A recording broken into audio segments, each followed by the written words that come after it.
Bonjour et bienvenue pour cette nouvelle édition de Geekopolis, avec cette fois-ci une immersion dans le festival. Je vous proposerai de rencontrer les associations, les artisans, les professionnels qui étaient sur place et qui vous régaleront, j'en suis persuadé, des différentes activités et prestations qu'il y avait ce week-end. Alors la particularité du festival, c'est de rendre acteur de ces loisirs le public. Que ce soit les professionnels ou les associations, vous pouviez trouver sur les stands des ateliers, des activités. Alors des assos comme steampunk.fr ou les covaporistes même, puisqu'on faisait des ateliers vapeur, mais aussi l'Asteria Caravan, dont tu fais partie, je crois, Claire, c'est bien ça ? Oui, du coup, nous, on était dans le quartier Nautilus au sein de l'association l'Asteria Caravan. Donc, c'est une association un petit peu fourre-tout autour de l'orientalisme, aussi bien en termes de jeux de rôle, GN, puis tout ce qui tourne vraiment autour de l'imaginaire orientaliste dans la littérature, les jeux vidéo, tout ça. Donc c'est vrai qu'on faisait un petit peu caverne d'Ali Baba dans l'espace qui nous était dédié, puisque on était avec tous nos trucs de gitans qui étaient installés par terre et tout à proposer. Du coup on avait les illustrations de Tiffany Kionesca et de Julien Mindel. Nous avec Nadège Blue Down on proposait des massages à base d'huiles essentielles. Et il y avait Aik qui était là de temps à autre, qui tournait en supervisant le tout.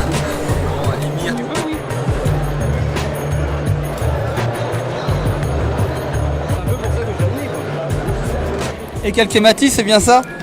Oui, El Kalkemati et les frasques de Facebook m'ont fait changer plusieurs fois de nom, mais on peut juste dire Aik ou Naos Alkimaris. Tu as créé une nouvelle association qui s'appelle Asteria Caravan. Oui, c'est ça, c'est une association skate classique loi 1901 dont l'objet est de promouvoir la culture nomade et orientaliste et dans tous les sous-genres ou dans toutes les sous-cultures comme le steampunk, la fantasy. Vous proposez quoi exactement ? Aujourd'hui, l'association, c'est l'idée centrale et mutualisons les talents, c'est une grosse tête mais plein de petites mains. Et donc on est un peu une espèce de créature avec plein d'individualités et plein de compétences partagées et qui voulons nous unir ensemble pour faire des projets pluridisciplinaires avec de la photo, de l'illustration, de la danse et puis des choses fantastiques mais des choses très plus pragmatiques comme l'aromathérapie, les massages, voilà, c'est dans cette optique-là qu'est l'association. Vous faites aussi des animations type GN ou... Oui, alors l'association est née dans un GN et notamment son activité centrale c'est le jeu de rôle, grandeur nature ou sur table, et on organise à Geekopolis aussi et bien d'autres endroits des animations scénarisées du style GN enquête où dans cet univers fantastique les amis de la caravane viennent nous prêter main forte sur des grandes questions cosmologiques. Merci beaucoup Kalkemati. De rien, Sky Marshall. Alhamdulillah.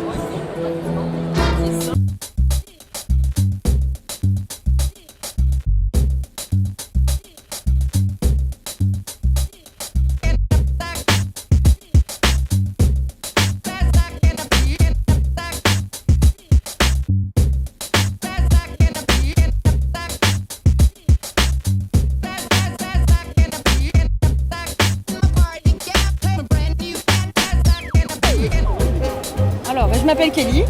Moi c'est Guillaume. On travaille tous les deux pour la galerie 3 et Lancé. Alors la galerie 3 et Lancé, c'est une galerie qui existe officiellement depuis 2-3 ans, je ne me rappelle plus.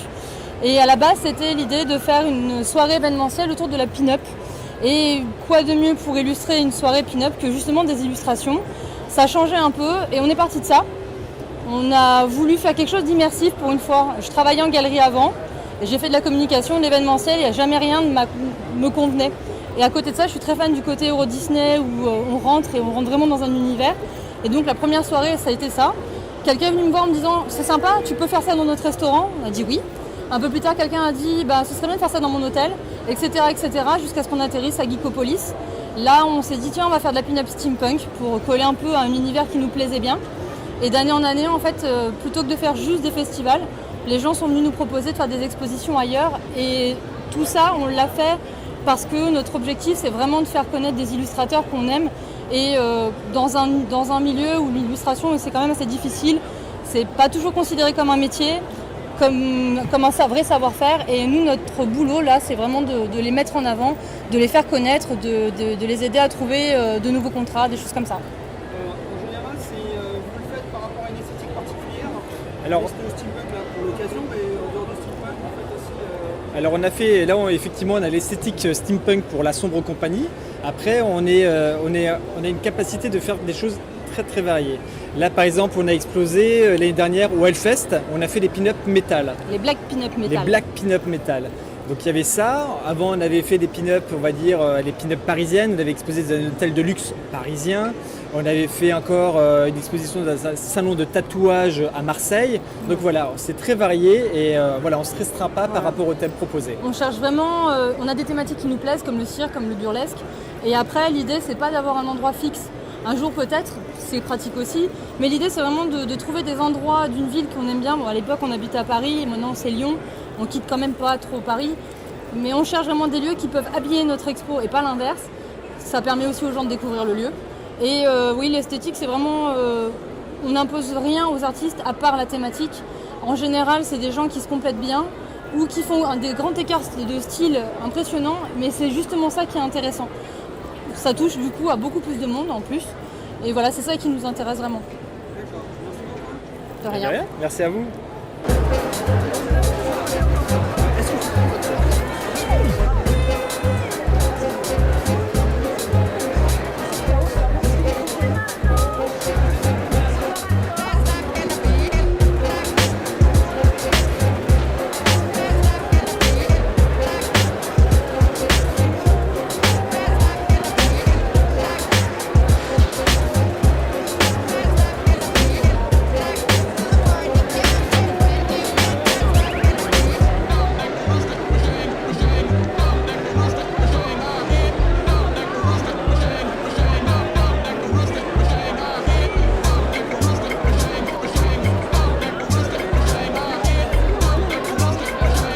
Alors les Covaporistes étaient aussi présents pendant le festival, mais pas seulement pour des interviews.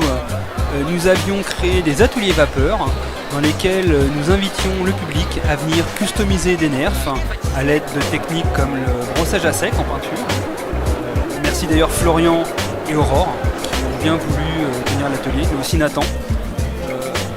Ça a été aussi l'occasion pour nous de faire la création de médailles et de bijoux grâce à Rebecca Rever qui est professionnelle dans le métier et Lady Delors qui est couturière. Nous avons aussi accueilli des artistes sur le stand comme Mathieu B. Girard qui crée des armures et des masques magnifiques tapis de sol et que j'aurai l'occasion de vous faire découvrir sur une interview à la rentrée de septembre. Nous avons aussi accueilli Futur à Vapeur qui a exposé quelques-uns de ses pistolets laser rétrofuturistes, mais aussi un magnifique robot rétrobot, devrais-je dire. Nous avions aussi invité Yves Sivola sur un objet assez particulier. Il s'agissait d'un grésilleur. Nous avions deux lumières, donc Yves Sivola qui est sculpteur a bien voulu créer un grésilleur qui permettait de jouer sur la lumière et par rapport à l'espace où était situé le grésilleur.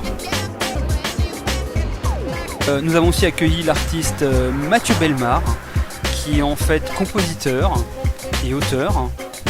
Il habite au Canada, donc il ne s'est pas déplacé, mais par contre grâce à l'écran plat installé sur le stand, nous passions en boucle des clips vidéo, dont une partie de des extraits de sa musique que je vous propose d'écouter justement maintenant. Nous étions de simples gamins voulant braver la noirceur.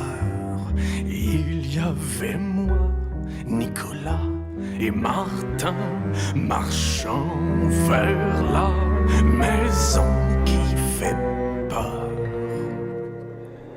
Nous enfourchions herbes folles, par-delà le vieux marais, dans le bruissement des bestioles, nous avancions aux aguets.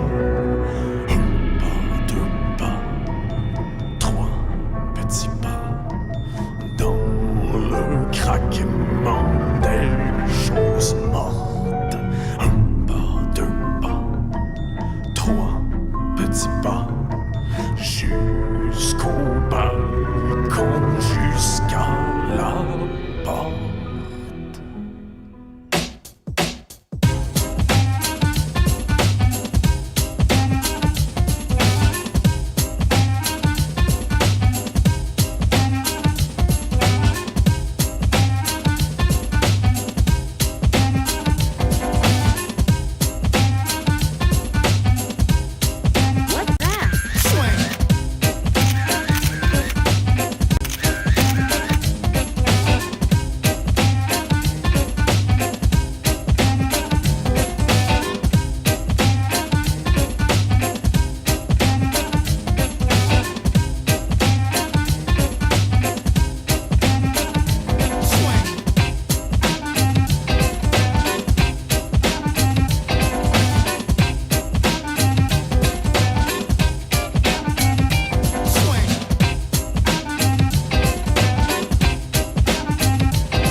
Vous êtes Mycroft, c'est bien ça? Mycroft, de la Bryce Steampunk Society. Tout pour la science et la technologie. La pointe de la science et la technologie bretonne. Donc mondiale. Vous avez quoi à présenter? Ici, tout le nécessaire pour le gentleman. La chasse, la défense personnelle. Et quelques productions, voilà. Pour l'international, par exemple, pour un nouveau truc. Ah si, ouais, États-Unis d'Amérique. On ne change jamais, leur truc c'est beaucoup trop long. On a là un générateur de Sarapaline. Avec ça, on gère les Sarapalines en série. On a un petit problème de surchauffe au niveau de la bobine pour l'instant. Ça génère des Tom Jones. Il n'y a pas de plastique, c'est uniquement du laiton, du bois. C'est artisanal. Alors, pour les amateurs de chasse sportive, le Nemrod 1871. Ça pèse combien? 150 kg. Je sais pas, 4 kg. 20 000 joules, 1500 mètres de portée. Avec ça, la chasse au lapin. Au lapin adulte. Attention. Hein. Ouais, ça c'est vraiment pour les téméraires. Avec ça, tout le monde sait que le lapin est un pervers. Ça se réfugie partout, ça court, ça fond dans un terrier. Là, plus de problème de terrier, plus de problème de collines derrière, plus de problème de forêt. On vitrifie tout, pas plus rien. Dans le trou de balle à 1500. Fini. Ça marche aussi pour les hobbits.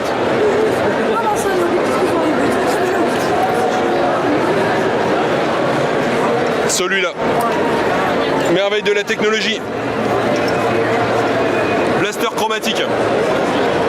Le blaster chromatique, principalement pour la chasse aux zèbres. Saloperie le zèbre. Bordel le zèbre.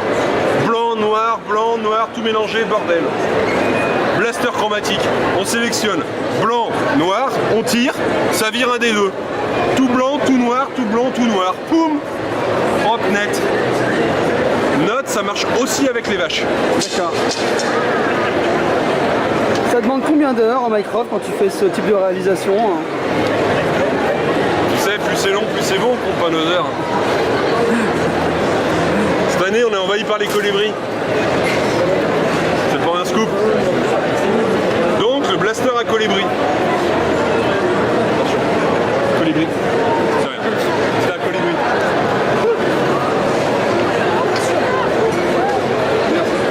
Blaster à colibri. On neutralise, on zappe. Zip, zap, ping. Putain, t'as eu du bol, je t'ai pris pour un colibri. Mais c'est un colibri. C'est un colibri. Pour la défense personnelle, on l'enlèvera au montage. Un suppositoire de divination tout à l'heure. Pour la défense personnelle, messieurs, dames, le scindeur moléculaire. Une merveille de la technologie. On pointe vers la personne, on appuie sur la gâchette, et là, on déplace le squelette à 1m50 du corps. 1m50, 1m20. On n'est pas non plus très précis, hein, voilà. Alors, on a encore un petit problème, c'est qu'on n'arrive pas à refoutre le squelette dans le corps d'origine. C'est pour ça que c'est encore pas utilisé en médical. Mais pour notre usage, c'est intéressant. Le petit dernier de la collecte, c'est mon préféré. Mon hobby. La conquête du 21e siècle. Un ralentisseur de rythme chronobiologique. Après l'étude du 21e siècle, son pouvoir, sa productivité. Grâce à quoi? Le stress de tous les gens qui vont au boulot le matin. L'arme absolue. On tire sur tout le monde. Et là, les gens, ils ralentissent. Effet terrible. Il y en a qui se mettent à jouer avec leurs gamins. Il y en a qui éteignent leur télé. Il y en a qui prennent l'apéro avec des potes. L'autre jour, il y en a un, je l'ai... Ah! Il s'est mis à lire un bouquin.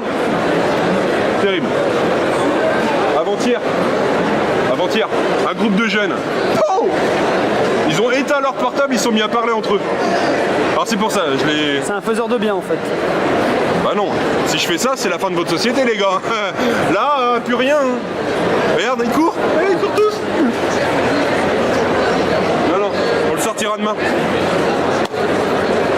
Le petit dernier, on a été obligé. L'isolateur de matière dangereuse. Avant-hier, on sort de Bretagne. Juste pour conquérir le monde, hein, rien de mochant, on arrive. On s'arrête pour manger, les mecs ils ont essayé de nous empoisonner. Du beurre doux.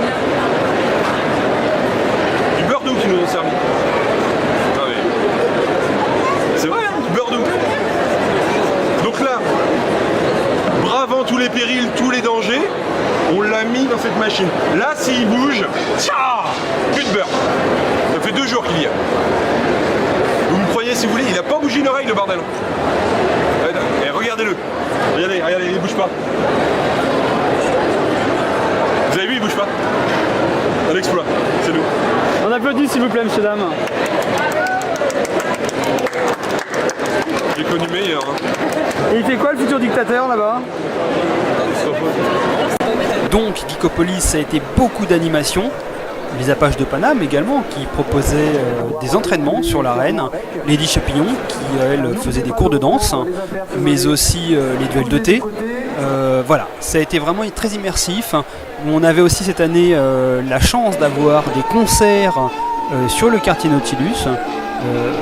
Geekopolis a accueilli cette année Mansara, que les covaporistes aiment beaucoup, mais aussi Rétropolitain, un jeune groupe que j'avais rencontré il y a quelques mois pour un concert et que j'avais retransmis sur les covaporistes.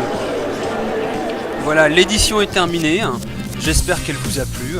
Je vous donne rendez-vous pour le dernier épisode des reportages sur Geekopolis.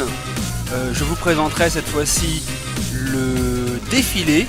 Vous découvrirez des créateurs, des artisans, mais aussi des passionnés du steampunk qui, pour l'occasion, ont créé des costumes magnifiques qui vous plairont, j'en suis persuadé.